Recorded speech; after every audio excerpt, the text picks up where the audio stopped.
ஏங்க பொருள் காட்சிக்கு ராட்டினத்தில் போகும்போது 10 குழந்தைங்க கத்துதுங்க, ஓம் சக்தி பராசக்தி திமுக ஒரு தீய சக்தி. அதுக்கெல்லாம் யார் சொல்லித்தரா? யாரோ சொல்கிறத கேட்குதேன். விஜய் சார் தான். அது ஒரு விஷயம் சொல்லட்டுமா, இங்கே எல்லாருமே வந்து ஃபோர்ஸ்டு அரேஞ்சு மேரேஜ் பண்ணி வச்சா வற்புறுத்தி கட்டாயப்படுத்தி கல்யாணம் பண்ணால் எப்படி இருக்குமோ அந்த மாதிரி தான் திமுக கூட ஒரு கூட்டணி. அப்படி தான் இருக்குது உண்மை. நான் என்ன சொன்னேன், விஜய் சார் அரசியல்வாதியாக போட்டோம், உதயண்ணா வந்து நடிக்கிட்டோன்றேன், அது மாற்றிக்கிட்டோன்றேன். ஃப்ரெஷ்ஷு தான். ரிலீஸாக எப்படி பார்க்க முடியாது? ஒரு கில்லியே வந்து ஃப்ரெஷ்ஷாக தானே போய் பார்த்த மாதிரி தானே. கண்டிப்பாக இந்த சம்மருக்கு ஒரு நாள் வெயிலில் போனால் ஒரு நாள் ரெஸ்ட் எடுக்கிறதுல தப்பு கிடையாது. ஆனால் அவங்களோட ஓட் பேங்கே உடையுது. அதுக்கு காரணம் விஜயை எதிர்த்தது தான். விஜய் சாரை அரவணைச்சிருந்தா இந்நேரம் திமுக அமோக வெற்றி. அது அவங்க தப்பு பண்ணிட்டாங்க. எடுத்த முடிவு ரொம்ப தப்பு. தளபதி 70 வரட்டும், தப்பு இல்லை. ஏன்னா பவன் கல்யாண் கூட நடிக்கிறாரு, ஹீரோவாகிட்டு அரசியல்வாதி ஆகிட்டோம், ஹீரோவாக நடிக்கிறாரு. அவர் படத்தையும் கொண்டாடுறோம். ஓஜிலாம் செம்ம கலெக்ஷன் பண்ணிச்சு. தளபதி நடிக்கிட்டோம், தப்பு கிடையாது. ஆனால் நான் வந்து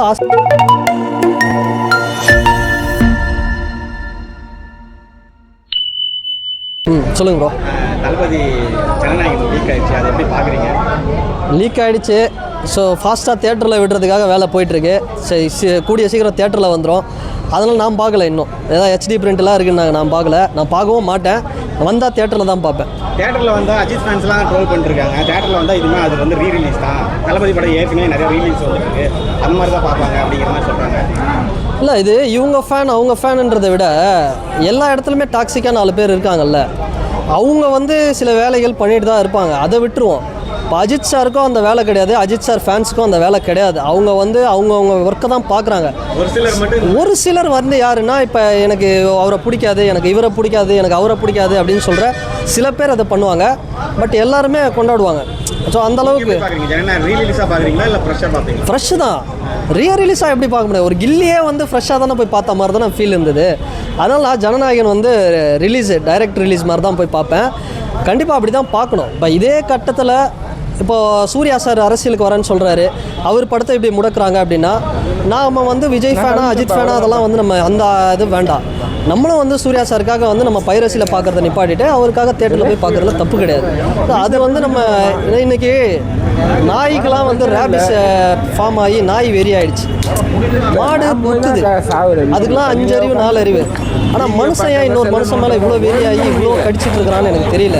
எனக்கு தானே ஒரு காலத்தில் வந்து சிவன் கோயிலுக்குள்ளே இவர் பெருமாள் போகக்கூடாது, விஷ்ணு போட அப்படி சண்டை போட்டு, அப்புறம் முஸ்லீம்குள்ளேயே சன்னிஷியான ஒரு 2 குரூப் அடிச்சுட்டு, இந்த மாதிரி எந்த இடத்துல போனாலும் இப்போ அரசியல் எடுத்துக்கிட்டீங்கன்னா இல்லை நீ திருமாவளவன் குரூப், இல்லை நான் ராமதாஸ் குரூப்பு, இப்படி ஒரு சண்டை.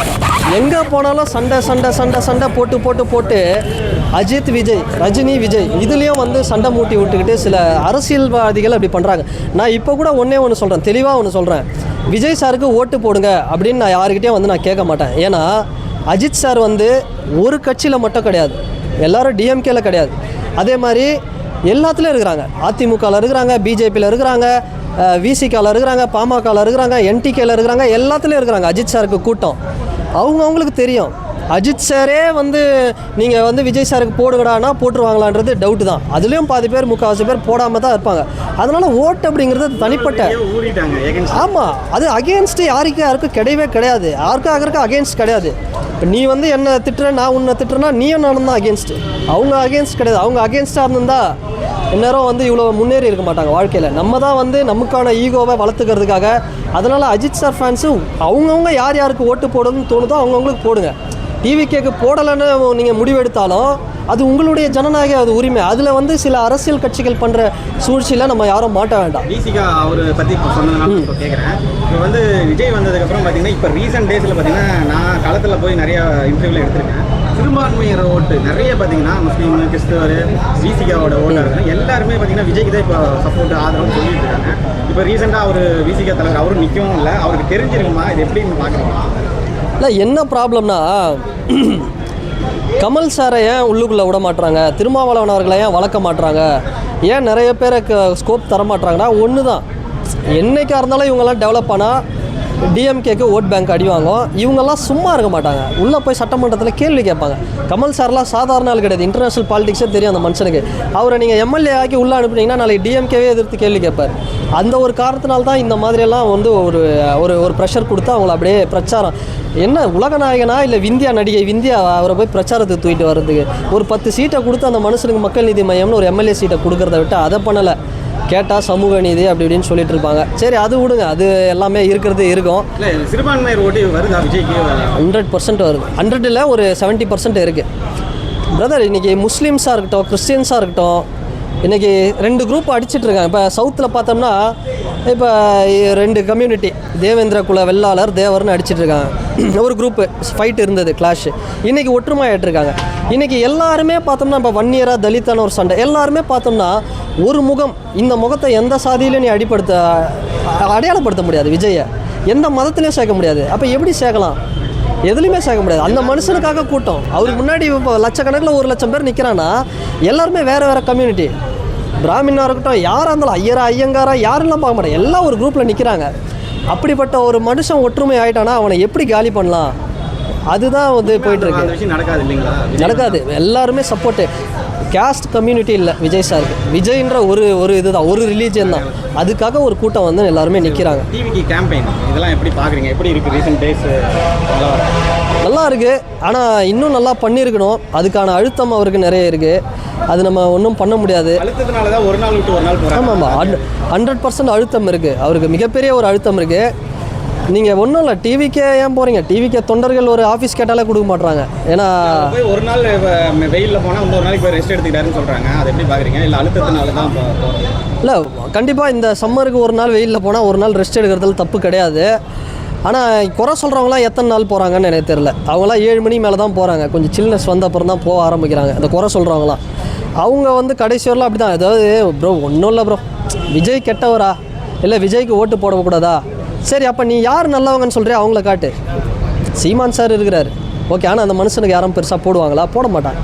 அப்போ நீ வந்து எல்லாரையும், யார் வந்தாலும், எம்ஜிஆர் வந்தாலும் ஒரு கெட்டவர், காமராஜர் வந்தாலும், காமராஜரை விட நல்ல ஒரு யார் இருக்கிறா? பெஸ்ட்டு சிஎம் இன்றைக்கி வரைக்கும் அவர் தான். ஆனால் கிரேட்டஸ்ட் ஆஃப் ஆல் டைம் அவரையே கேவலமாக பேசி அவரை தோக்கடிச்சவங்க தானே. அதனால யார் வந்தாலும் கெட்டவங்கன்னு இவங்க சொல்கிறது அது ட்ரெண்டு தமிழ்நாட்டில். காங்கிரஸ் அவங்க கூட தான் இருக்காங்க, அதை தட்டியும் கேட்க மாட்டேங்கிறாங்க. நான் ஒரு விஷயம் சொல்லட்டுமா? இங்கே எல்லாருமே வந்து ஃபோர்ஸ்டு அரேஞ்சு மேரேஜ் பண்ணி வச்சா, வற்புறுத்தி கட்டாயப்படுத்தி கல்யாணம் பண்ணால் எப்படி இருக்குமோ அந்த மாதிரி தான் திமுக கூட ஒரு கூட்டணி. அப்படி தான் இருக்குது உண்மை. கம்யூனிஸ்ட் ஓப்பனாக சொல்லிட்டாங்க, வேறு வழி இல்லைங்க அப்படின்னு. அவர் வெளியே போயிட்டாரு. ஏன்னா அவங்கெல்லாம் சொல்கிறது ஒன்று தான், நீ சீட்டு எனக்கு கொடுக்கலன்னா நான் விஜய் கிட்ட போயிடுவேன்னு ஓப்பனாக சொல்லிட்டாங்க. வேறு வழி இல்லாமல் விஜய் அவர்கிட்ட போயிட்டா மிகப்பெரிய லெவலில் வின் பண்ணிடுவார்னு எல்லாரையும் பிடிச்சி வச்சுருக்கிறாங்க. இது 2029 நிலைக்காது. எல்லாம் வெளியே வந்துருவாங்க பாருங்க. ஒரு காலகட்டத்துக்கு முன்னாடி வரைக்கும் பார்த்தீங்கன்னா விஜய் வந்ததே டிஎம்கேவை ஜெயிக்க வைக்கிறதுக்கு தான், ஏடிஎம்கேலேருந்து ஓட்டு பிரிக்கிறாருன்னு சொன்னாங்க. ஆனால் இப்போ கள நிலவரம் வந்து அப்படியே மாறுது. சிறுபான்மையினர் ஓட்டு எங்கேருந்து பிரியுதுன்னா டிஎம்கேலேருந்து தான் போயிடுது. அப்போ வந்து டிஎம்கேக்கு தான் நிறைய இப்போ ஒன்றும் இல்லை, டைம்ஸ் நான் எவ்வளோ பெரிய நியூஸ் சேனல் அவனே எடுத்து போட்டான் டிஎம்கே தோக்கிறது தான் வாய்ப்பு இருக்குன்னு. அப்போ பார்த்துக்கோங்க, நீ இங்கே இருக்கிற மீடியாலாம் வந்து ஒரு சிலரை கவர் பண்ணி நம்ம மாற்றிடலாம், கவர் கொடுத்து மாற்றிடலாம், அது வேறு. ஆனால் இங்கேயும் ஹானஸ்ட்டாக இருக்கிறாங்க, நான் இல்லைன்னு சொல்ல. பட் டைம்ஸ் ஓப்பனாக போட்டான், திமுகவோட தோல்வி உறுதின்ட்டான். இதுக்கு மேலே நம்ம என்ன பண்ண முடியும்? தோத்துட்டா, அதாவது எப்படிலாம் ஒரு மனுஷனுக்கு அழுத்தம் கொடுக்க முடியுமோ அந்த அளவுக்கு கொடுத்துட்டு, ப்ரோ பிஜேபி பண்ணுறான்னா எனக்கு கவலை இல்லை ப்ரோ. பிஜேபி பண்ணுறான்னா ஓகே, அவங்க அப்படி தான் பண்ணுவாங்க, வர்ணாசிரம கோட்பாடு படி ஃபாலோ பண்ணிகிட்ருக்காங்க, அப்படி தான் இருக்கணும்னு எதிர்பார்த்து சிஸ்டம் மாறுறதுக்கு கொஞ்சம் டைம் ஆகும். பட் ஆனால் நீயும் நானும் தம்பி, நீயும் சகோதரன், சமத்துவம் இதெல்லாம் பேசிட்டு நீயும் அதே வேலையை பண்ணுற பற்றியா, இடதுசாரின்னு சொல்லி அழுத்துற பற்றியா?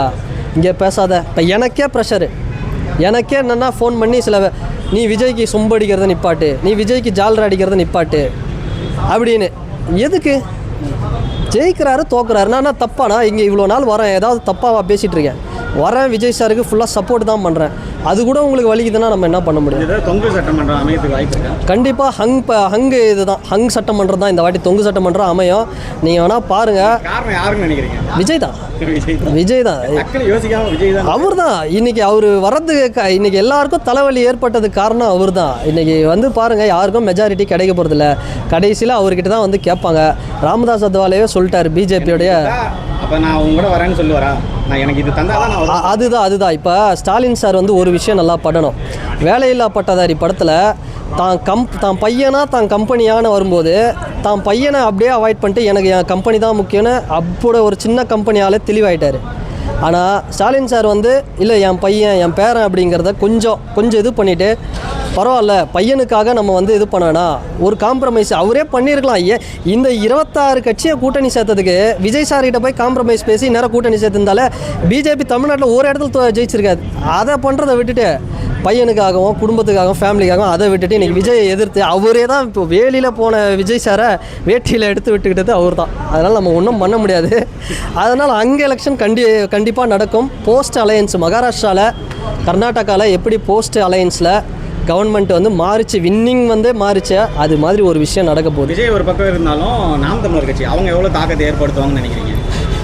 எனக்கு என்ன சொல்கிறதுன்னு தெரியல ப்ரோ, சீரியஸாக சொல்கிறேன். நல்ல மனுஷன் நாம் தமிழர். என்னன்னா கேரம் போர்டு காயின்னு எல்லாம் செட் பண்ணிட்டு ஸ்ட்ரைகர் மாட்ச்சுன்னா அதுலேயே கேமை முடிக்கிறவர் சீமான் சார். எதிரில் விளையாடுறதுக்கு ஆள் இல்லை, அவர் கூட விளையாடுறதுக்கு ஆள் இல்லை. அவரே செட் பண்ணிட்டு அவரே சுற்றி ஆடினா நல்லா இருக்குமா கேரம் போர்டு, அப்படி தான் பண்ணிட்டு இருக்கிறாரு. ஏன் இப்படி பண்ணுறாருன்னு தெரியல. நல்ல தலைவர். இந்த படம்லாம் நெல்லைக்கெல்லாம் வந்தது, எனக்கெல்லாம் அப்பான்னு கூப்பிடணும்னு தோணுது அவரை. அவ்வளோ நல்ல மனுஷன். நாங்கள் இவ்வளோ பேர் நிற்கிறோம், எந்த காசு எதிர்பார்க்காம நிற்கிறோம். எங்கள் கூட வந்து ஒரு அலைன்ஸ் வரதில் என்ன ஆகிட போகுது இல்லை, அது சாட்டை. அவரை வச்சுக்கிட்டு கஷ்டம்தான் கொஞ்சம். அவர் இனிமேலாவது கொஞ்சம் தன்னுடைய முடிவுகளாக மாற்றிக்கணும். என்னோட பார்வையில் வந்து பார்த்தா 2 பேருமே ஒன்றுக்குள்ளே ஒன்று இருக்கிற மாதிரி தான் தெரியுது. ஏன்னா எங்கே ஒன்றுக்குள்ளே ஒன்று தான் நின்று இருப்பாங்களே. டிவிக்கு டிஎம்கே அடிச்சு தூக்குறாரு. அப்போ டிஎம்கேவிலேருந்து சிறுபான்மையர் ஓட்டு டிவிகேக்கு வந்தாலும் ஓகே, டிவிகே பிடிக்காதவங்க எல்லாம் எங்கே மூவ் ஆகிறாங்க, நாம் தமிழருக்கு மூவ் ஆகிறாங்க. இப்போ இவங்க 2 பேர்த்தோட அஜெண்டா டிஎம்கேலேருந்து டிவிகேவை பிடிக்காதவங்க எல்லாம் வந்து நீங்கள் சொல்கிறது கரெக்டு தான். டிஎம்கேவை இப்போ அப்படி அதனால தானே டைம்ஸ்லாமே போட்டான். பலிகடவை இவங்க தானே எல்லாமே பண்ணிட்டு இருக்காங்க. ஆமாம், அது இன்னும் உண்மைதான். ஆனால் எனக்கு தெரிஞ்சு நான் ஓப்பனாக ஓகே இன்னும் 6 நாள் தான் இருக்குது, நான் ஓப்பனாக சொல்கிறேன். டிவிக்கே எந்த அளவுக்கு, ஏன்னா டேட்டா கிடையாது, ஆனால் வின் பண்ணோம், செம்மையாக வின் பண்ணோம், அதில் மாற்றம் இல்லை. ஆனால் திமுகவோட தோல்வி உறுதி 100%. அது நீங்கள் எந்த சர்வே வேணால் எடுத்து பாருங்கள், கேளுங்க. ஏன்னா அவங்களோட ஓட் பேங்கே உடையுது.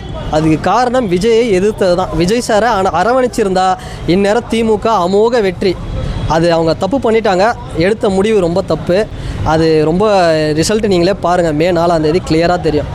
ஓகே, இந்த இறுதியாக ஒன்று, குழந்தைங்களாம் பார்த்தீங்கன்னா திமுக ஒரு தீய சக்திங்கிற விஷயத்தை ட்ரெண்ட் பண்ணி எங்கே சோசியல் மீடியாவில் போனாலும் அதுதான் இருக்குது.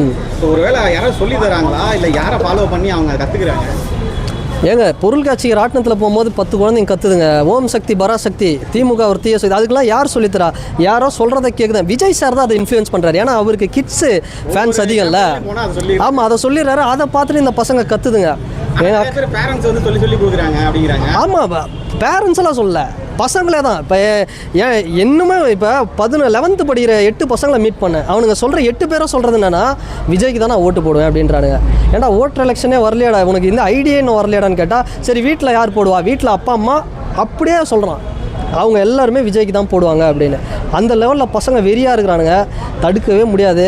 ஒன்று விஜய் சாரை ஒன்றுமே பண்ணிட முடியாது. விஜய் சார் செத்து சாவறாரு பார்த்தீங்களா, அன்னைக்கு தான் அவர் அரசியலை விட்டு போவார். அது இனிமே வர காலகட்டத்தில் தளபதி 70 வேறு ஏதோ பேச்சுவார்த்தை போயிட்டு இருக்கிறாங்க. தளபதி 70 வரட்டும், தப்பு இல்லை. ஏன்னா பவன் கல்யாண் கூட நடிக்கிறாரு, ஹீரோவாகிட்டு அரசியல்வாதி ஆகிட்டோம், ஹீரோவாக நடிக்கிறாரு. அவர் படத்தையும் கொண்டாடுறோம். ஓஜிலாம் செம்ம கலெக்ஷன் பண்ணிச்சு. தளபதி நடிக்கட்டும், தப்பு கிடையாது. ஆனால் நான் வந்து ஆசைப்படுறதுன்னா உதயநிதி ஸ்டாலின் சார் வந்து நடிக்கணும்னு ஆசைப்பட்றேன். ஏன்னா எனக்கு அவர் வந்து ஒரு ஆக்டராக ரொம்ப பிடிக்கும். இல்லை, நான் விளையாட்டு இதுக்காக சொல்ல, அவரை டேமேஜ் பண்ண சொல்ல. எனக்கு நல்ல படம்லாம் கொடுத்துருக்கிறாரு. மனிதனாக இருக்கட்டும், அப்புறம் இந்த இப்போ வந்து நெஞ்சுக்கு நீதி, அப்புறம் இந்த மாரி செல்வராஜ் அவர் கூட ஒரு படம், அதெல்லாம் அருமையான படம். அவருக்குள்ளே ஒரு நல்ல நடிகர் இருக்கார். நான் என்ன சொன்னேன், விஜய் சார் அரசியல்வாதியாக போட்டோம், உதயண்ணா வந்து நடிக்கிட்டோன்றேன், அது மாற்றிக்கிட்டோன்றேன். அது ஆனால் எல்லாமே மாறும் ப்ரா. நீங்கள் மே 4 வெயிட் பண்ணுங்கள்.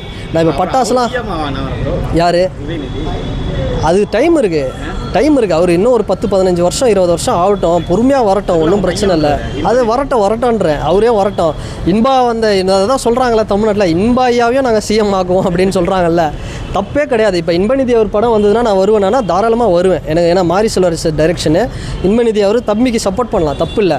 ஆனால் அவர் வந்து நாளைக்கு வந்து இல்லை நானும் வந்து விஜய் 71 முடக்குவேன், 75 முடக்குவேன்னா அது அங்கே தான் பிரச்சனையாகுது நம்மளுக்கு. ஸோ விஜய் சாரை எதிர்க்காதீங்க. அவரோட ஓட் பேங்க்கு இன்னும் வருஷம் ஆக அதிகமாக தான் போவோம். அது பேசிக்காக நமக்கே தெரியுது, இவங்களுக்கு ஏன் புரியலன்னு எனக்கு தெரியல. Thank you so much.